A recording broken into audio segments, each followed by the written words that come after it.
नमस्कार। आज हम भारत के संवैधानिक इतिहास के एक ऐसे दौर की बात करेंगे जब ये सवाल खड़ा हो गया था कि क्या देश की आत्मा को ही बदला जा सकता है। ये एक ऐसी कहानी है जिसने आधुनिक भारत को गढ़ा, जहां देश की दो सबसे बड़ी ताकतों यानी संसद और सुप्रीम कोर्ट के बीच एक जबरदस्त टकराव हुआ। ये कहानी है बुनियादी संरचना सिद्धांत या बेसिक स्ट्रक्चर डॉक्ट्रिन की। सोचकर देखिए, इस पूरी कहानी के केंद्र में बस यही एक सवाल है। क्या एक चुनी हुई संसद के पास इतनी असीमित शक्ति हो सकती है कि वो संविधान को इस हद तक बदल दे कि उसका मूल चरित्र, उसकी पहचान ही खत्म हो जाए? इसी एक सवाल ने दशकों तक भारत की सबसे शक्तिशाली संस्थाओं को एक दूसरे के आमने सामने खड़ा रखा। तो चलिए इस ऐतिहासिक नाटक को हम 5 हिस्सों में समझते हैं। हम देखेंगे कि कैसे संविधान के अंदर का एक छोटा सा तनाव एक बड़े संस्थागत युद्ध में बदल गया, कैसे राजनीतिक दांव बढ़ते चले गए और आखिर में कैसे एक अकेले केस ने भारतीय लोकतंत्र का भविष्य हमेशा के लिए तय कर दिया। इस पूरी कहानी की जड़ें कहीं और नहीं बल्कि खुद भारत के संविधान में ही छिपी हैं। जब संविधान बनाया जा रहा था तो उसमें दो बहुत शक्तिशाली लेकिन एक दूसरे से टकराने वाले विचारों के बीच एक तनाव पहले से ही मौजूद था। देखिए, एक तरफ थे मौलिक अधिकार जो हर नागरिक को दिए गए थे और जिनकी गारंटी अदालतें देती थीं। इनमें संपत्ति का अधिकार एक अहम अधिकार था। वहीं दूसरी तरफ थे राज्य के नीति निर्देशक सिद्धांत, जो सरकार के लिए एक गाइडबुक की तरह थे कि उसे एक न्यायपूर्ण और समाजवादी समाज कैसे बनाना है। अब मुश्किल ये थी कि भूमि सुधार जैसे समाजवादी लक्ष्य को पूरा करने के लिए सरकार को अक्सर बड़े जमींदारों के संपत्ति के मौलिक अधिकार में दखल देना पड़ता था, और बस यहीं से संघर्ष की शुरुआत हो गई। संविधान बनाने वाले जैसे कि डॉक्टर अंबेडकर ये बात अच्छी तरह जानते थे कि सिर्फ वोट डालने की आज़ादी काफ़ी नहीं है।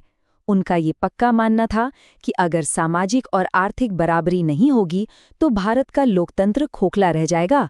और यही सोच सरकार के कामों के पीछे की सबसे बड़ी प्रेरणा थी। और जैसे ही संविधान लागू हुआ, ये जो किताबी तनाव था ना, वो असल जिंदगी की जंग में बदल गया।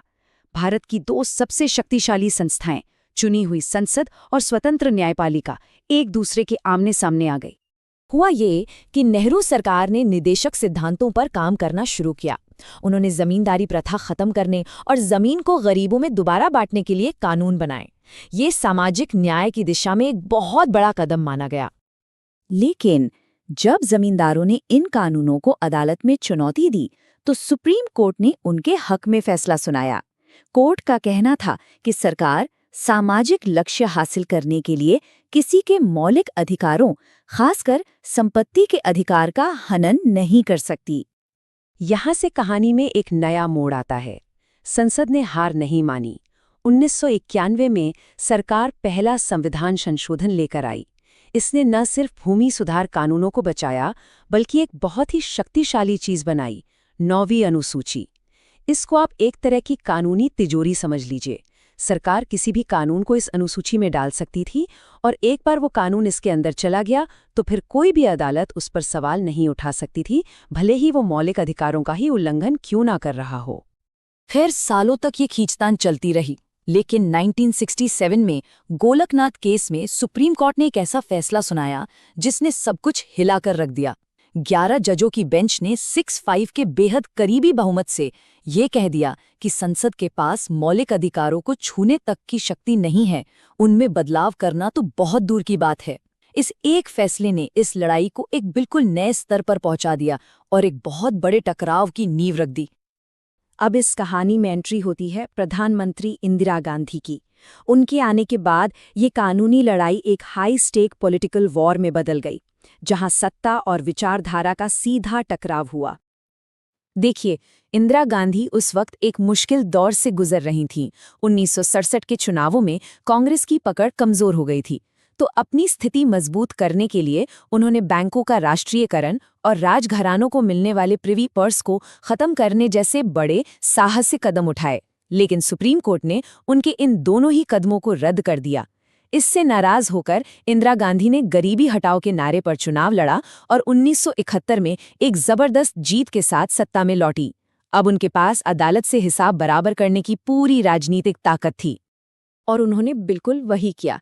अपनी इस नई ताकत का इस्तेमाल करके इंदिरा गांधी की सरकार ने एक के बाद एक धड़ाधड़ संवैधानिक संशोधन पास किए। 24वें संशोधन ने तो गोलकनाथ फैसले को ही पलट दिया और कहा कि संसद संविधान के किसी भी हिस्से, यहाँ तक कि मौलिक अधिकारों को भी बदल सकती है। इसके बाद 25वें और 26वें संशोधन ने सीधे सीधे बैंक राष्ट्रीयकरण और प्रिवी पर्स पर अदालत के फैसलों को ही रद्द कर दिया। ये संसद की तरफ से अपनी सर्वोच्चता का एक खुला ऐलान था। जाहिर है इन सभी संशोधनों को अदालत में चुनौती दी गई और यही चीज हमें कहानी के क्लाइमैक्स पर ले आती है। केशवानंद भारती बनाम केरल राज्य का मामला।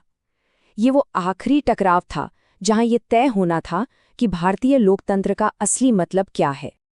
इस मामले के केंद्र में वही बुनियादी सवाल था, क्या संसद की संविधान को बदलने की शक्ति की कोई सीमा है भी या नहीं, या क्या वो बहुमत के दम पर एक लोकतांत्रिक संविधान को एक तानाशाही दस्तावेज में बदल सकती है। इस केस की अहमियत का अंदाजा आप इसी बात से लगा सकते हैं कि इसकी सुनवाई के लिए 13 जजों की एक बेंच बनाई गई, जो भारत के न्यायिक इतिहास में आज तक की सबसे बड़ी बेंच है। पूरे देश की नजरें सुप्रीम कोर्ट पर टिकी थीं। तो इस संकट को सुलझाने के लिए अदालत एक बहुत ही शानदार कानूनी आइडिया के साथ सामने आई, बुनियादी संरचना का सिद्धांत। इसका मतलब ये था कि हाँ, संसद संविधान में बदलाव कर सकती है, लेकिन वो इसकी बुनियादी संरचना या इसके मूल सार को नहीं बदल सकती। आप घर को दोबारा पेंट कर सकते हैं, आप फर्नीचर बदल सकते हैं, लेकिन आप उसकी नींव को ही नहीं तोड़ सकते। लेकिन ये फैसला सर्वसम्मति से नहीं आया था। ये 7-6 के बेहद करीबी बहुमत से तय हुआ था। जरा सोचिए, सिर्फ एक वोट ने भारत के संवैधानिक भविष्य की दिशा तय कर दी। ये दिखाता है कि ये पल कितना ज्यादा ऐतिहासिक और तनावपूर्ण था। तो 24 अप्रैल 1973 को जो फैसला आया, वो एक तरह का शानदार समझौता था। इसने संसद को संविधान में संशोधन करने की पूरी शक्ति वापस दे दी, जिससे गोलकनाथ का फैसला पलट गया। लेकिन इसने एक बहुत जरूरी सीमा भी लगा दी कि संसद संविधान की बुनियादी विशेषताओं जैसे लोकतंत्र, धर्मनिरपेक्षता और शक्तियों के बंटवारे को नष्ट नहीं कर सकती। इसने संसद की शक्ति और संविधान की सर्वोच्चता के बीच एक संतुलन बना दिया। लेकिन कहानी यहीं खत्म नहीं हुई। इस फैसले के बाद जो हुआ और इसका जो लंबा असर पड़ा, वो भी उतना ही नाटकीय था। इसने दिखाया कि ये सिद्धांत असल में भारतीय लोकतंत्र का रक्षक कैसे बना। फैसले से नाखुश इंदिरा गांधी की सरकार ने सीधे सीधे न्यायपालिका की आज़ादी पर हमला किया। उन्होंने परंपरा को तोड़ते हुए सिद्धांत के पक्ष में फैसला देने वाले 3 सबसे सीनियर जजों को नजरअंदाज किया और एक जूनियर जज, जस्टिस A.N. रे, जिन्होंने सिद्धांत के खिलाफ वोट दिया था, को भारत का चीफ जस्टिस बना दिया। ये न्यायपालिका को एक साफ संदेश था। लेकिन ये सिद्धांत डटा रहा। इमरजेंसी के दौरान इसे खत्म करने की कोशिशें हुईं, पर 1980 में मिनर्वा मिल्स केस में सुप्रीम कोर्ट ने इसे और भी ज्यादा मजबूत कर दिया।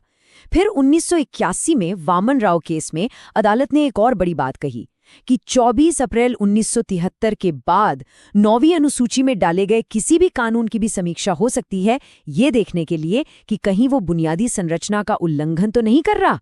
इन फैसलों ने इस सिद्धांत को भारतीय कानून का एक अटूट हिस्सा बना दिया।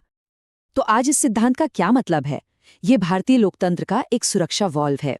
ये सुनिश्चित करता है कि चाहे कोई भी पार्टी सत्ता में हो, चाहे उसके पास कितना भी बड़ा बहुमत क्यों ना हो, वो संविधान के मूल स्तंभों जैसे आजाद चुनाव, न्यायिक स्वतंत्रता और मौलिक अधिकारों को नहीं हटा सकती। ये एक तरह से संविधान का आखिरी रक्षक है। और ये हमें एक आखिरी सोचने वाले मुद्दे पर लाके छोड़ देता है। ये सिद्धांत लोकतंत्र की रक्षा तो करता है, लेकिन ये एक गहरा सवाल भी खड़ा करता है। ये तय करने का आखिरी हक किसके पास होना चाहिए कि संविधान का मूल क्या है? क्या ये लोगों द्वारा चुने गए नेताओं के पास होना चाहिए या फिर कानून की व्याख्या करने के लिए नियुक्त किए गए जजों के पास? ये एक ऐसा संतुलन है जिस पर आज भी बहस जारी है।